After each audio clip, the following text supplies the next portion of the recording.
प्यारे बच्चों, आज हम कक्षा 10 की साइंस की वर्कशीट नंबर 1 करेंगे। जो बच्चों 6/7/2020 की वर्कशीट है। ये लेसन नंबर 1 से बनाई गई वर्कशीट है बच्चों। रासायनिक अभिक्रियाएं एवं रासायनिक समीकरण तो इससे संबंधित है। तो देखिए बच्चों, आपके मन में यह विचार कभी न कभी ज़रूर आता होगा कि पौधे अपना खाना किस प्रकार बना लेते हैं, या लोहे की कील को खुले में रखने पर वह भूरे रंग की कैसे हो गई, या हमारा भोजन कैसे पच गया, या सांस लेते समय क्या हुआ, या दूध को गर्मी के मौसम में बाहर रखने पर वह खराब क्यों हो गया आदि। उदाहरण के लिए प्रकाश संश्लेषण क्रिया में पौधे कार्बन डाइऑक्साइड गैस और पानी के द्वारा सूर्य के प्रकाश और क्लोरोफिल की उपस्थिति में ग्लूकोज और ऑक्सीजन गैस बनाते हैं। इस क्रिया में प्रयोग होने वाले पदार्थ कार्बन डाइऑक्साइड गैस और पानी की प्रकृति और पहचान भौतिक या रासायनिक रूप से बदल जाती है। इसे ही हम रासायनिक अभिक्रिया कहते हैं। रासायनिक अभिक्रिया एक प्रकार से रासायनिक परिवर्तन है जिसमें बनने वाले नए पदार्थ के गुण प्रारंभ में लिए पदार्थ के गुण से भिन्न होते हैं। तो बच्चों, हमने क्या इसमें स्टडी किया कि कोई भी रासायनिक अभिक्रिया है उसमें पदार्थ के गुण बदल जाते हैं। दो या दो से अधिक पदार्थ मिलकर एक से अधिक नए गुणधर्म वाले पदार्थों का निर्माण करते हैं, उसे रासायनिक अभिक्रिया कहते हैं। उदाहरण के लिए हाइड्रोजन और ऑक्सीजन मिलकर जल का निर्माण करते हैं। हाइड्रोजन प्लस ऑक्सीजन बराबर जल। हाइड्रोजन एक गैस है, ऑक्सीजन भी एक गैस है, जबकि बच्चों जल एक द्रव पदार्थ है। हम देख सकते हैं जो गुण हाइड्रोजन और ऑक्सीजन में थे वो जल में कभी नहीं मिलेंगे। तो हमने देखा कि यदि गुणों में परिवर्तन होता है तो वो रासायनिक अभिक्रिया है। रासायनिक अभिक्रिया हुई भी है या नहीं इसका पता हमें चलता है जब निम्नलिखित में से कोई एक या अधिक परिवर्तन दिखाई दे। जैसे यदि किसी रासायनिक अभिक्रिया में अवस्था में परिवर्तन, रंग में परिवर्तन, अवक्षेप बनना, तापमान में परिवर्तन और गैस का उत्सर्जन दिखाई दे तो समझ ले कि रासायनिक अभिक्रिया हो रही है। जैसे हम लेते हैं बच्चों, लेड नाइट्रेट में पोटेशियम आयोडाइड डालने पर लेड आयोडाइड का पीला अवक्षेप बनता है अथवा रंग में परिवर्तन होता है। अतः वे पदार्थ जो किसी रासायनिक अभिक्रिया में भाग लेते हैं उन्हें अभिकारक कहते हैं। अभिकारक की परिभाषा बच्चों, ये अभिकारक और उत्पाद किन्हें कहते हैं। अभिकारक बच्चों जो अभिक्रिया के बाईं तरफ रखे जाते हैं या अभिक्रिया में भाग लेते हैं, जबकि उत्पाद वे होते हैं जो किसी रासायनिक अभिक्रिया में बनते हैं या किसी अभिक्रिया में होने के पश्चात हमें प्राप्त होते हैं और किसी अभिक्रिया के दाईं तरफ रखे जाने वाले पदार्थों को भी उत्पाद कहते हैं। आइए बच्चों, इस वर्कशीट से संबंधित हम कुछ प्रश्न करते हैं।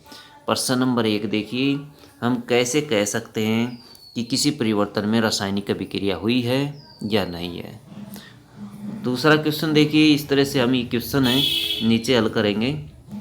पहला हमारा प्रश्न था बच्चों, हम कैसे कह सकते हैं कि किसी परिवर्तन में रासायनिक अभिक्रिया हुई है या नहीं।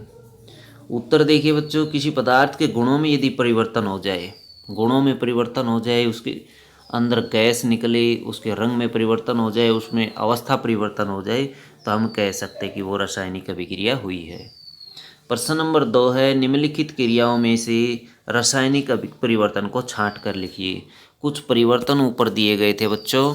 परिवर्तन थे, देखिए क्वेश्चन नंबर 2 में, प्रकाश संश्लेषण क्रिया, पानी का उबलना, कागज का फाड़ना, दूध से दही बनना। तो इन परिवर्तनों को छांट कर लिखेंगे हम। भौतिक और रासायनिक परिवर्तन में अलग अलग करेंगे। प्रकाश संश्लेषण क्रिया एक रासायनिक परिवर्तन है। पानी का उबलना एक भौतिक परिवर्तन है। कागज को फाड़ना एक भौतिक परिवर्तन है। दूध से दही बनना रासायनिक परिवर्तन है। अब देखते कैसे।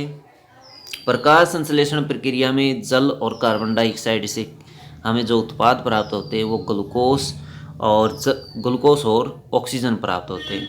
अब देखिए, जिसने भाग लिया क्रिया में वो थे जल और CO2, दोनों अलग पदार्थ हैं।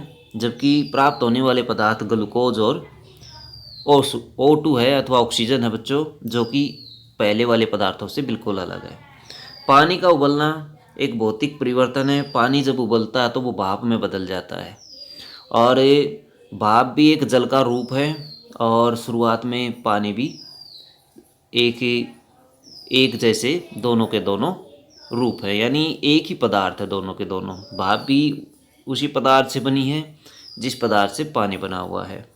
कागज़ का फाड़ना, कागज़ यदि फाड़ दिया जाता है वो कागज़ ही रहता है, उसके गुणों में कोई परिवर्तन नहीं हुआ है, तो हम कह सकते हैं कि वो भौतिक परिवर्तन है। दूध से दही बनना, दूध से दही बनना, दूध एक अलग पदार्थ है जबकि दही एक अलग पदार्थ है। दही खट्टी हो जाती है, उससे मक्खन बनाया जा सकता है, लेकिन दूध एक अलग पदार्थ है, इसके गुणों में परिवर्तन हो गया है।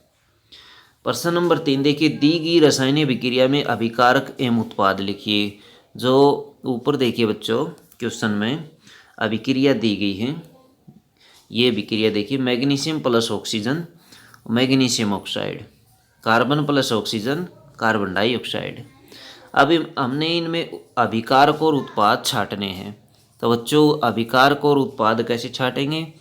तो बच्चों देख सकते हैं ये दोनों के दोनों अभिकारक है और ये उत्पाद है, जबकि दूसरी अभिक्रिया में जो अभिकारक है बच्चों वो ये दोनों हैं और ये उत्पाद है।